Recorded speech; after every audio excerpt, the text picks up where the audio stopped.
Please, please sir, please for the people, protect the people. আমার একটাই বক্তব্য, রাজ্যের মানুষকে নিরাপত্তা দিন। কলকাতা হাইকোর্টের প্রধান বিচারপতির এজলাসে দাঁড়িয়ে একেবারে হাত জোড় করে আকুতি মিনতি জানালেন মমতা ব্যানার্জি। রাজ্য জুড়ে বেআইনি দোকানপাট, নির্মাণ ভাঙাকে কেন্দ্র করে উত্তপ্ত রাজনৈতিক পরিস্থিতি, আর সেই আবহেই এবার কলকাতা হাইকোর্টে দায়ের হলো জনস্বার্থ মামলা। বুলডোজার অভিযানের বিরুদ্ধে আদালতের দ্বারস্থ হয়ে রাজ্যের মানুষের নিরাপত্তার আর্জি জানালেন মমতা ব্যানার্জি। বৃহস্পতিবার কলকাতা হাইকোর্টের প্রধান বিচারপতির এজলাসে দাঁড়িয়ে কার্যত আবেগঘন আবেদন করতে দেখা গেল তাকে। হাত জোড় করে তিনি বলছেন, please sir, please for the people, protect the people. আমার একটাই শেষ বক্তব্য, রাজ্যের মানুষকে নিরাপত্তা দিন। এই মামলার শুনানি হয় প্রধান বিচারপতি সুজয় পাল এবং বিচারপতি পার্থসারথী সেনের ডিভিশন বেঞ্চে। মামলার দ্রুত শুনানির আবেদন জানানো হলে আদালত কক্ষে উপচে পড়ে ভিড়। এজলাসে তিল ধারণের জায়গা ছিল না। পরিস্থিতির গুরুত্ব বুঝেই আদালতে ছিল একেবারে টান টান উত্তেজনা। শুনানির সময় প্রবীণ আইনজীবী বিকাশ রঞ্জন ভট্টাচার্য আইনজীবী কল্যাণ ব্যানার্জির পাশেই দাঁড়িয়ে থাকতে দেখা যায় মমতা ব্যানার্জি। তার হাতে ছিল মামলার বিভিন্ন নথি, কাগজপত্র।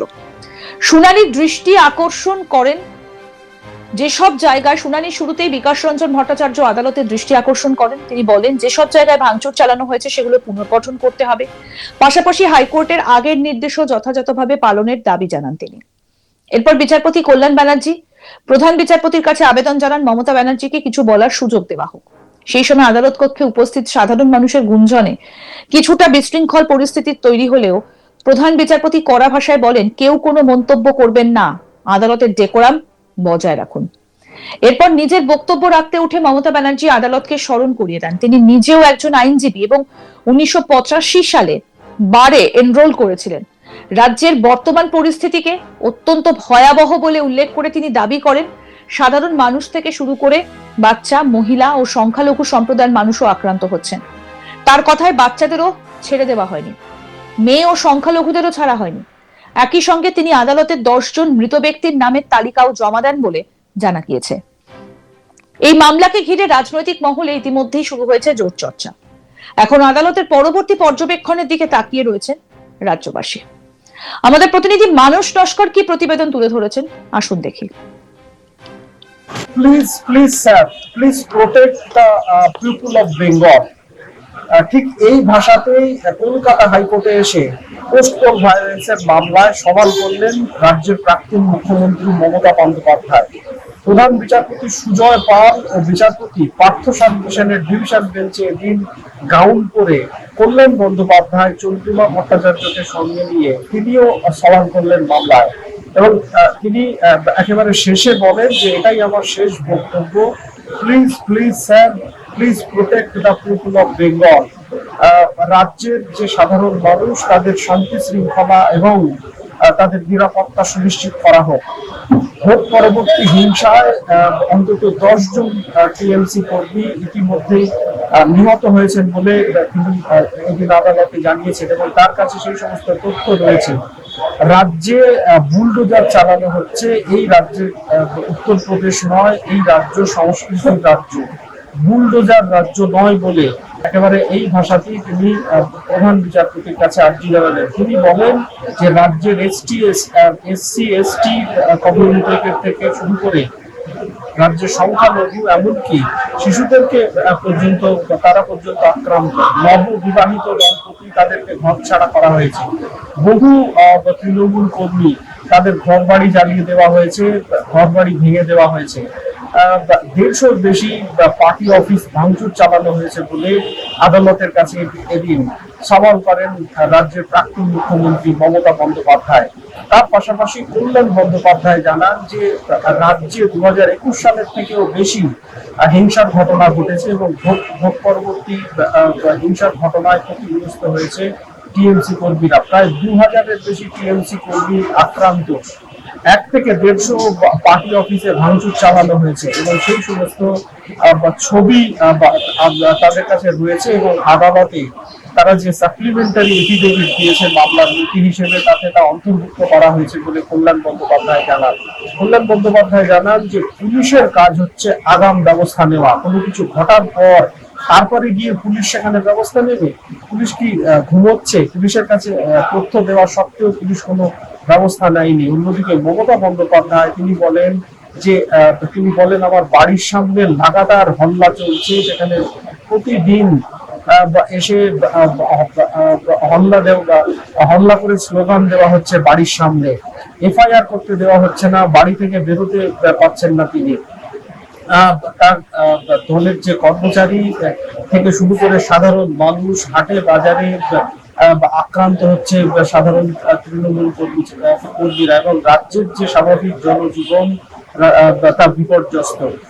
কল্যাণ বন্দ্যোপাধ্যায় তিনি বলেন যে অবিলম্বে যেভাবে বুলডোজার চালানো হচ্ছে তার উপরে স্থগিতাদেশ দিক বা সেই বিষয়ে কোনো নির্দেশ জারি করুক আদালত, তার কারণ এইভাবে বুলডোজার চালানো যায় না আদালতের নির্দেশ ছাড়া। উত্তরপ্রদেশের কালচার কার্যত এখানে নিয়ে আসা হয়েছে। আমরা জানি যে কিছুদিন আগে কলকাতার নিউ মার্কেটে একটি তৃণমূল পার্টি অফিস বুলডোজার দিয়ে ভাঙা হয়, পাশাপাশি মেদিনীপুর মুর্শিদাবাদে লেনিনের মূর্তি ভাঙা হয়। পোস্টাল ভায়োলেন্স নিয়ে কলকাতা হাইকোর্টে মোট 2টি মামলা দায়ের হয়েছিল। একটি মামলা দায়ের করেছেন তৃণমূল সাংসদ কল্যাণ বন্দ্যোপাধ্যায়ের ছেলে শীর্ষান্ন বন্দ্যোপাধ্যায়, তিনি এবছরের ইলেকশনে উত্তরপাড়া থেকে তিনি প্রার্থী হয়েছিলেন। শীর্ষান্ন বন্দ্যোপাধ্যায় তিনি একটি মামলা দায়ের করেন। এছাড়াও রৌনক মুখার্জি নামে তিনি একটি মামলা দায়ের করেন। তার পক্ষে আইনজীবী বিকাশ রঞ্জন ভট্টাচার্য তিনিও বলেন যে রাজ্যে এই সংস্কৃতি ছিল না। পোস্টপোন ভায়োলেন্সের যে ঘটনা রাজ্যের সাধারণ মানুষের জন্য ক্ষতিগ্রস্ত করছে, এবং রাজ্যে এই বুলডোজার সংস্কৃতি ছিল না, উত্তরপ্রদেশ থেকে এই সংস্কৃতি আমদানি করা হয়েছে। অবিলম্বে আদালত এই বিষয়ে হস্তক্ষেপ করুক, রাজ্যের মানুষের শান্তি শৃঙ্খলা যাতে নষ্ট না হয়, রাস্তার ধারে ছোট ছোট দোকানি যারা তাদের দোকান যাতে ভেঙে ফেলা না হয়, আর আদালত সেই বিষয়ে হস্তক্ষেপ করুক এবং পুলিশকে নির্দেশ দিক করা হাতে তা নিয়ন্ত্রণ করা। সব মিলিয়ে পোস্টাল ভায়োলেন্সের যে মামলা দায়ের হয়েছিল সেই মামলায় এদিন রাজ্যের প্রাক্তন মুখ্যমন্ত্রী মমতা বন্দ্যোপাধ্যায় তিনি সকাল ঠিক 10:30 নাগাদ আদালতে হাজির হন। কলকাতা হাইকোর্টের ব্রিগেড দিয়ে তিনি ঢোকেন। পরে সওয়াল জবাব শেষে অবশ্য যখন তিনি বেরোচ্ছেন সেই সময় বলা যায় যে তার খুব চরম অবস্থা তৈরি হয়।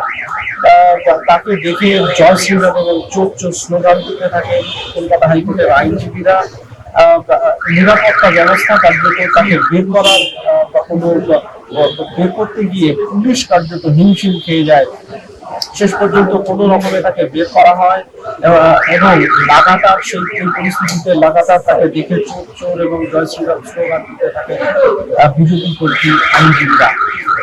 মমতা বন্দ্যোপাধ্যায় এবং প্রধান বিচারপতির কাছে আর্জি জানিয়েছেন যাতে সাধারণ রাজ্যের যারা তৃণমূল কর্মী সমর্থক এবং সাধারণ মানুষের নিরাপত্তা যাতে সুনিশ্চিত হয়, শান্তি যাতে সুনিশ্চিত হয়, সেই বিষয়ে যেন কলকাতা হাইকোর্ট নির্দেশ দেয় এবং পুলিশকে সেই বিষয়ে যেন আইন শৃঙ্খলা রক্ষার দায়িত্ব পালন করতে নির্দেশ দেওয়া হয়। যদিও পাল্টা পুলিশের পক্ষ থেকে আইনজীবী ধীরাজ ত্রিবেদী এবং কেন্দ্রের additional solicitor general Ashok Chakraborty দুজনেই অশোক চক্রবর্তী দাবি করেন যে মামলা রাজনৈতিক উদ্দেশ্য তার কাছে মামলা করার আগে মামলার সাপেক্ষে পর্যাপ্ত তথ্য প্রমাণ নেই। অন্যদিকে পুলিশের পক্ষে ধীরাজ ত্রিবেদী জানান মোটেও পুলিশ বসে নেই, পুলিশ ইতিমধ্যে পদক্ষেপ করেছে এবং পুলিশ বিভিন্ন জায়গায় খুঁটিয়ে দেখছে যে অভিযোগ করা হয়েছে 2000-এর বেশি কর্মী আক্রান্ত, সেই বিষয়ে আদৌ তারা কেন আক্রান্ত, কিসের জন্য এবং এই সংখ্যা আদৌ সত্য কিনা তা পুলিশ খতিয়ে দেখছে। পাশাপাশি নিউ মার্কেটে যে বুলডোজারের যে ঘটনা ঘটেছে সেই ঘটনায় 9 জনকে ইতিমধ্যে গ্রেপ্তার করা হয়েছে, এফআইআর দায়ের হয়েছে, তদন্ত করা হচ্ছে। পাশাপাশি পোস্টপোন ভায়োলেন্স নিয়ে রাজ্যের তৃণমূল কংগ্রেস যে অভিযোগ দায়ের করেছে বা আদালতে যে আর্জি পেশ করেছে সেই বিষয়ে পুলিশ খতিয়ে দেখছে এবং পুলিশের কাছে যে সমস্ত অভিযোগ আসছে সেই বিষয়ে খতিয়ে দেখে পদক্ষেপ করছে বলে তিনি আদালতে জানান। এবং পুলিশ পরবর্তীতে সাপ্লিমেন্টারি এফিডেভিট দিয়ে হলফনামা দিয়ে তাদের বক্তব্য জানাবে বলেও তিনি এটি আদালতে জানান।